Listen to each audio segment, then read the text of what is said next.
Hello, my beautiful fragrance family. Dustin here, Fragrance Fan. Go ahead and give me a solid. Click that like, comment, and subscribe. And don't forget to hit that bell notification. And I'm just going to keep on giving you guys these budget-friendly fragrance reviews. That $40-ish and $100 range. Most of these are way less than that. And a good number of these you can find at your local rack stores.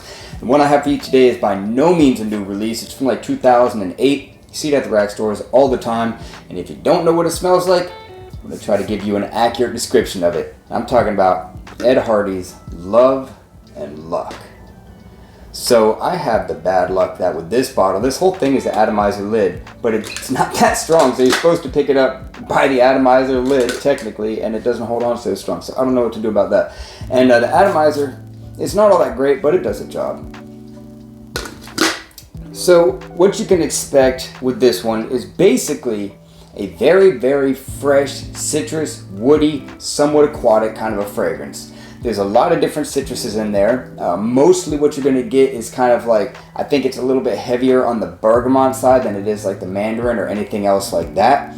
It's also got a decent dose of violet leaf, which also can kind of have an aquatic nature to it with a bit of creaminess to it. In the dry down, it gets a little bit creamy. It says that there's some oud in there. I don't really pick up so much on the oud, but the vetiver, I do get the vetiver when it comes into the later dry down.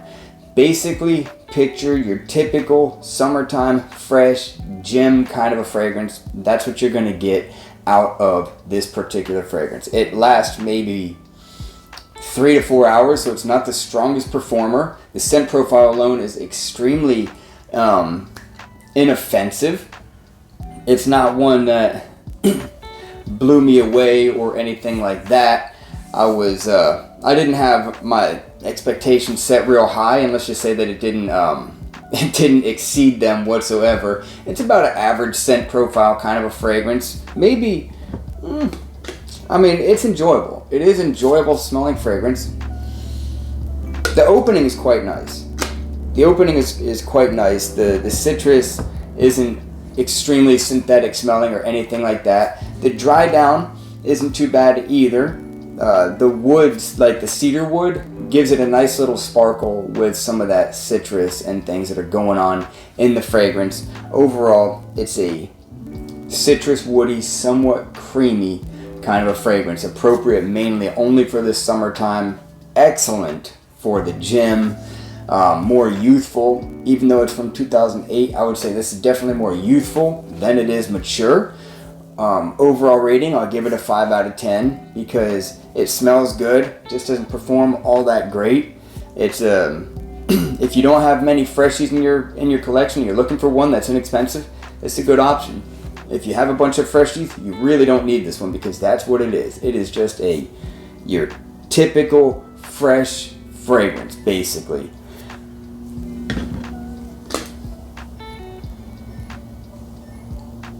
The opening, I would say, is my favorite thing in this. I like the opening a little. It doesn't get that much worse or anything like that in the dry down, but the opening on this does have a bit of an alluring aspect to it because it's crisp. It's nice, crisp, and refreshing in the opening, but then in the dry down and stuff like that, to me, it almost gets a little bit boring. But overall, it's not a bad smelling fragrance.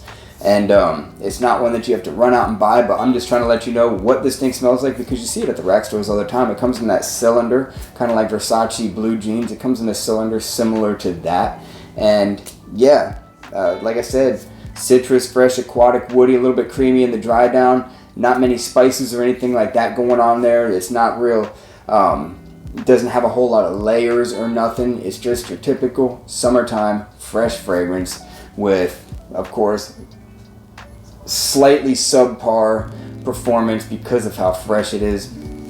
Overall, not bad smelling. And yeah, if you're ever wondering what it smells like, hopefully I helped you out a little bit in that department. So that's my final thoughts on Ed Hardy's Love and Luck. With that, I'm out. Y'all be blessed. Take care of yourself always. And until next time.